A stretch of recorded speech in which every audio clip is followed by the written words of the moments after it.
Hey everyone, welcome back to Let's Play Paper Mario. Sorry I kind of lost track of time and didn't get to remind you of anything, because I forgot that that was the last part of the episode. So anyway, here is Huff N. Now, a lot of people have said that he is a really hard boss. I'd say, here's my thing, I'd say he's hard, but he's not, like, hard. He's more annoying than he is hard, because every time you hit him, he will release, the Kraken. No, release, the Bogus. No, he will release a bunch of little, puff things, and at some point he will suck them back up and heal himself. That's the main thing with him, that you gotta be careful. See right here. Lackluster is good for this battle because his spiny flip can get rid of a lot of.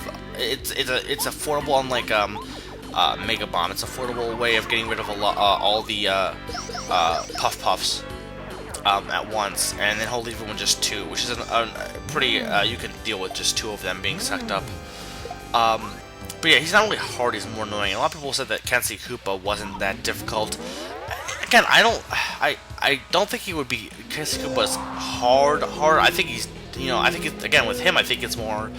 He just takes a long time, if anything, depending on your strategy. And again, depending on, like, right now, if I had a higher level, yeah, sure, he wouldn't be. The higher level you are, of course, it'll be less difficult. That's just kind of common sense, though. Yeah, but a lot of these bosses aren't really hard, but at this point, like, after the Lava Piranha, and including him if you use the challenge, the bosses get a lot more annoying. Not necessarily harder, a lot more annoying. Huff N' Puff is pretty annoying, the boss of Chapter 7 is pretty annoying, and, again, they're more annoying rather than hard, I guess. There are some hard bosses, though, but anyway, while I'm doing this battle, and this is basically all the episode's going to be, I'm going to talk about a topic I actually just recently thought about. There was an article on bribing kids to get them to do work, and the first thing I thought of is, what the hell? I mean, the article is basically saying that kids do better, do more work when they get bribed with, like, money to do the work, and they'll actually learn more. And the thing is, well, what if you stop bribing the money? Are they going to stop doing the work? First of all, yeah, duh, that's common sense to anyone with a half brain. If you stop, I mean, this is not absolute. It doesn't apply to everyone. It applies to a good amount, but not. There's exceptions. But if you bribe someone and say, "I'll give you $20 if you do this work," they're more likely going to do it then. And if you stop giving them $20, they're not going to do work. It's incentive. Like, by nature, people tend to not like to do things if they don't get something back from it. That's just how it works. And the thing I'm thinking the whole time reading this stuff is, well, they're just saying they bribe kids with money, it will get them to do work better. And this is like children, like elementary, high school children, I think, or middle school, I don't know. But you give them money to do work, and they'll do better. They'll try harder to get good grades if they get money. And again, that's just common sense. People say they're not going to do as well if you. They're not going to do as well if you. It's not as good learning. It's kind of not quality learning because you're only trying to get the money. But that's not true. If you're being bribed for something, you're going to do a better job than if you don't. Usually, that's not, again, always true, but that's true for a lot of people. That if you have something on the line, you tend to be more willing to do that. For example, if you're if someone asks you, "Hey, can you do this for me?" and you're not really getting anything back, well, so for some people that in itself is enough to do it because your trust is on the line. But for other people, you're not getting any money for it, you're not doing anything for it, so you can just put it off. It's the hierarchy. When you're getting something back, people are more likely to do it.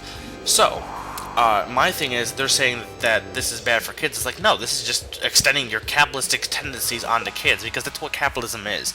That's what society for adults is that, tell me for a fact that if adults didn't have to support themselves, if money didn't exist, if you got money for free, like if you didn't have to do anything, no one's gonna do anything if you got it for free. That's just how life works. You go to a job to say you're a baker and you make a cake. What do you expect? You expect money. If you don't get the money, then you're not gonna bake a cake for someone. So that's no different than what they're now teaching kids. So now they're teaching kids even further to be more capitalistic. And the thing that I find odd is that all this time they've been telling them, no, you have to do your work, you have to be responsible, yet our society is the exact opposite of what we teach our kids, which is really kind of odd. And yeah, there was almost no reason to use the stone cap. I didn't need to. I just made the battle much more longer than I need to. I actually kind of did bad here. But it's odd that people are like, that people,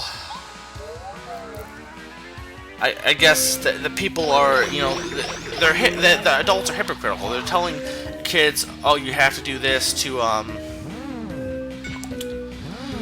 you have to do this.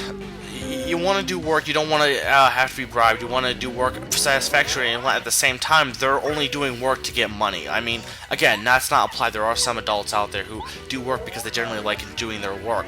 But tell me for a fact, there are quite a few people out there that if they could get away with not doing anything, they would not do anything.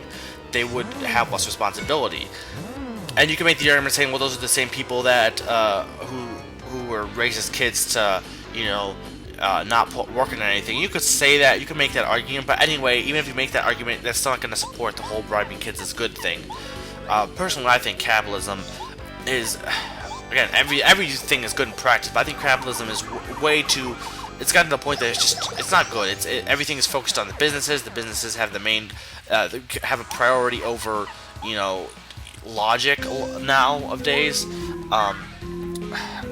Our society is just, I think money is just, people say it's the root of all evil, and they don't realize how true that statement is, that money really, it's become so addictive to us, almost. It's like, it'd be really, really nice if we could just get rid of money and just start over, you know, and be nice to each other, but unfortunately, it's almost like we need money because we don't have, with our human tendencies, we don't have the ability to just do things to be nice. We have to actually have something in return, and so we use money to do that, and it's sad in a way.